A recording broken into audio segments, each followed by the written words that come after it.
আজ আমরা বানাবো আলু দিয়ে রুই মাছের কালিয়া। আর রেসিপিটি বানানোর জন্য ভিডিওটি শেষ পর্যন্ত দেখুন। মাছগুলো ধুয়ে আদা রসুন ভালো করে বেটে নেব। কড়াইতে পরিমাণ মতন তেল দিয়ে মাছের সাথে লবণ হলুদ মাখিয়ে 15 মিনিটের জন্য রেখে দেব। আলুগুলো পাতলা পাতলা করে কেটে নিয়েছি। কড়াইতে তেল দিয়ে তেলটা গরম করে কেটে রাখা আলু দিয়ে স্বাদ মতো লবণ, পরিমাণ মতো হলুদ গুঁড়ো দিয়ে আলুটাকে ভালো করে মাখিয়ে নেব। আলুর সাথে আলুগুলোকে ভালো করে ভেজে নিতে হবে।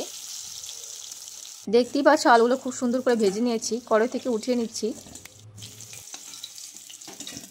বড় পরিমাণ মতো তেল দিয়ে তেলটা গরম করে নিয়ে মেখে রাখা লবণ হলুদ মাছগুলো তেলের মধ্যে দিয়ে দেবো এক এক করে। রুই মাছগুলো আলতোভাবে উল্টে পাল্টে নিতে হবে। আলতোভাবে উল্টে পাল্টে নিচ্ছি মাছগুলো ভাজা হয়ে গেছে খুব সুন্দরভাবে। কড়াই থেকে উঠিয়ে নিচ্ছি।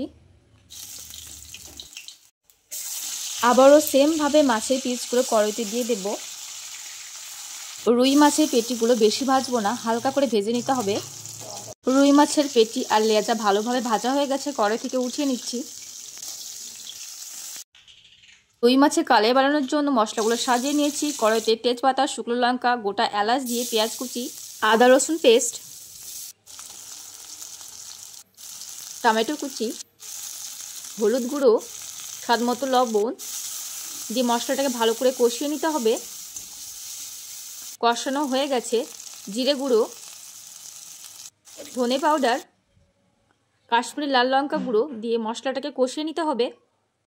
1 চামচ লঙ্কা গুঁড়ো দিয়ে সামান্য একটু জল দিয়ে ভালো করে মশলাটাকে কষিয়ে নিতে হবে। মশলাগুলো ভালোভাবে কষানো হয়ে গেছে। ভেজে রাখা আলু দিয়ে মশলার সাথে আলুগুলো মাখিয়ে নেব। আলুর সাথে মশলাগুলো ভালো করে কষিয়ে নেব। প্রায় কষানো হয়ে গেছে। পরিমাণ মতো জল দিয়ে আলুগুলো সেদ্ধ হওয়ার জন্য ঢাকা দিয়ে দেব।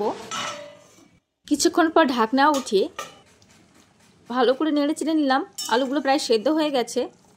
ভেজে রাখা মাছ দিয়ে ঝোলের মধ্যে ডুবিয়ে দেব।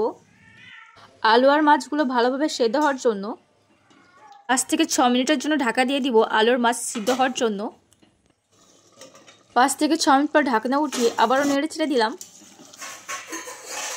2 থেকে 3 মিনিটের জন্য ঢাকা দিয়ে দেব। 2 থেকে 3 মিনিট পর ঢাকনা উঠিয়ে ভালো করে নেড়ে চেড়ে নিলাম।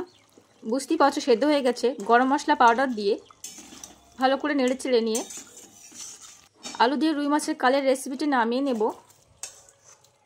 একবার হলো এই রেসিপিটি বাড়িতে ট্রাই করে দেখবেন। ভিডিওটি ভালো লাগলে লাইক, কমেন্ট অ্যান্ড সাবস্ক্রাইব করে পাশে থাকবেন।